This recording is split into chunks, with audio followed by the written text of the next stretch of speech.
Dr. Frankenstein, when he was making his monster, he said it was in his own image, but I think he cheated a little bit on the cock.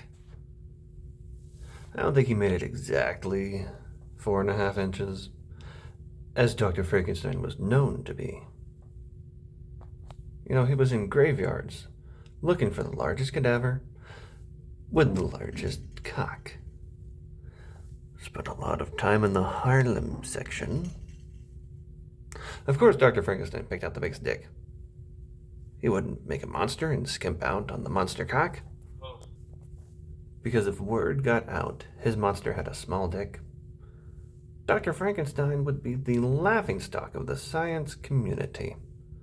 I imagine Dr. Frankenstein parading his creation out on stage, pulling off a curtain, then his peers point and laugh. Really? Dr. Dickenstein over here? You could have picked any size cock and you went with dead mouse in a hammock.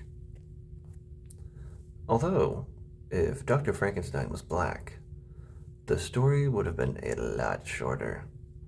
No villages destroyed, no angry mobs, and he would make 3 monsters, all of them women, with fat asses, for himself.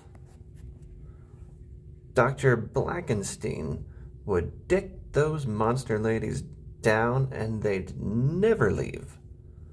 Because every woman knows if you get to finish, you want to stay home.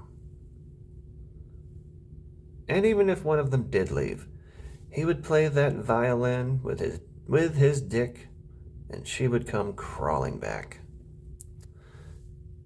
He'd just be like, sorry, I had this thing set to Jurassic Park. Excuse me for a minute. Put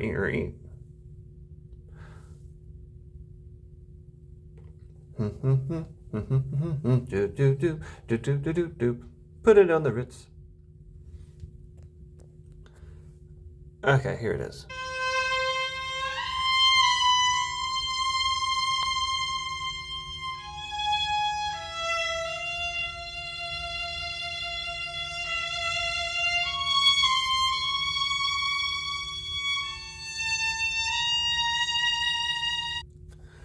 She'd hear him, and comes back home, and he's just like, I knew you'd be back.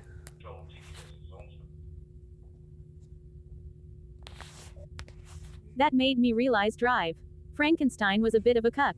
He made a bride for his creation instead of himself. And his castle has spy holes in the eyes of every painting. But if I was Dr. Frankenstein, and assuming lighting has a rejuvenating side effect where the people I give life to come back in their prime, I would bring back Tanya Roberts, Catherine Crosby, Betty White, Joan Rivers, the full cast of Golden Girls. Because if you bring anyone back to life, they better have class.